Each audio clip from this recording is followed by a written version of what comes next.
We continue Women's Month by recognizing female pioneers. Police Colonel Jean Fajardo has gone from Pampanga's top cop to the new spokesperson of the Philippine National Police. We speak now to the police colonel on the final word. Colonel, thank you so much for joining us. You are a member of the Philippine National Police Academy class of 1996, so that means more than 27 years in the police service. What made you decide to be part of the police force? Good evening, Sir Rico. Thank you for having me in your show. And to be candid with you, I entered the PNP Academy by chance. I just saw a TV advertisement about the police academy. I just took my chance. I even submitted my application on the last day of submission. And luckily, I was able to receive a notice. And from there, I passed the exam and undergone the rigorous training of being a cadet and graduated in 1996. And I guess, Sir Rico, the rest is history. The rest is history, and it has been, Colonel, a very stellar career. And you are not only a police colonel, but also a lawyer. Was this also part of your plans when you graduated from the academy, that you also wanted to become a lawyer?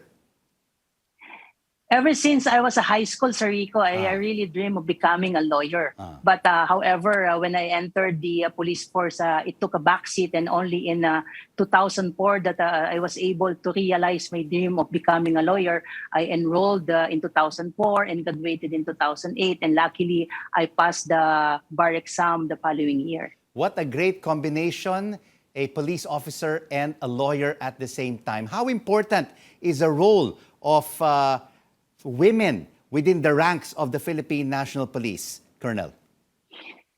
It's very important, Sir Rico. No? We know that there are police aspect of police force that we need the expertise of police women, particularly in the field of women and children concerned. All of our police stations have a police desk, women's desk, and it's very important that we recognize the role of police women in the police force. And I've taken a look at your resume, Colonel, and you've taken on many important roles in your PNP career. Former Deputy Director for Operations of the PNP's Drug Enforcement Group, former Provincial Director of Pampanga, and former Chief of the Police Regional Office Intelligence Division. In this 27-plus year career of yours, Colonel, what has been the most challenging part? I guess, Sir Rico, my present position is really interesting and challenging because you get to meet a lot of people and you speak on behalf of the PNP. But what comes to mind as one of the most challenging role I took in the PNP service is when I assumed the position of the Provincial Director of Pampanga Province. Because when I assumed the helm of the Pampanga Police Office, that was in 2019, I had to face the earthquake that rocked the Pampanga province in April of 2019, where we saw a 4-story supermarket collapse. And I can only recall that we were the first one to go to the area, and I had to go under the rubble and spearheaded the retrieval operation of those who were trapped under the building. And after that, we had to face the election, 2019 midterm election. We had to face the ASF virus. And of course, in 2020, Sir Rico, the start of the pandemic, it was really a challenge for us. It was all new to us. And being the provincial director, you had to lead your men in making sure that all the safety and health protocols will be followed to the letter, and appeal to our kababayan, to our kabalens, that we had to follow the safety rules for the safety of everyone. So these are one of the most challenging part of my career, if I may say, Sir Rico. So did you expect to be named the new PNP spokesperson? And what do you find interesting about it? I'm sure talking to the media and them cross-examining you is one interesting part of it. Definitely, Sir Rico, meeting our media friends and having this kind of interview is definitely nerve-wracking to me, if I may say. Although I had the opportunity to work and engage with our media friends even before I was assumed the role of a spokesperson. But what's really interesting for me, like I said, is to be given the chance and opportunity to serve the PNP in a different capacity, and this time on a wider, in a larger scope. I had to deal not just with a single province like Pampanga, but now I had to know the facts even outside of Metro Manila, in and out of PNP, our current updates. So it's really interesting for me, Sir Rico.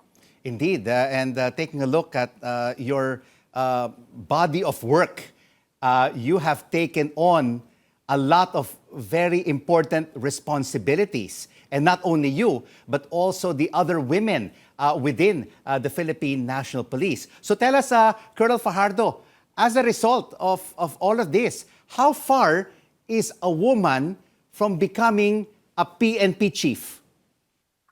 That is an interesting question, Sir Rico. No, Yes. I think I will not be surprised in a few years from now we will be welcoming our first female chief PNP. God willing, Sir Rico. God willing, it will be Colonel Jean Fajardo. I don't think so, Sir Rico. Probably my junior will be the first to become the chief PNP because probably it will be past my career. But then again, I would be more than glad to be the first one to salute our first female chief PNP, Sir Rico. You are a role model to many women here in the country. With what you have achieved, what is your message to them who are considering joining the police force and making it a career? For those women who are interested to join the PNP, you are definitely most welcome. In fact, the PNP is reserving 15% in every recruitment quota so that we could accommodate as many female applicants. But however, let me remind you that PNP being a public service, we are not just here to serve and protect, but more importantly, we are here to be of service to our countrymen. Sabi nga nila, Sir Rico, police service is for la patria. We are really very proud of you and what you have achieved for the country. PNP spokesperson, Police Colonel Jean Fajardo, thank you so much.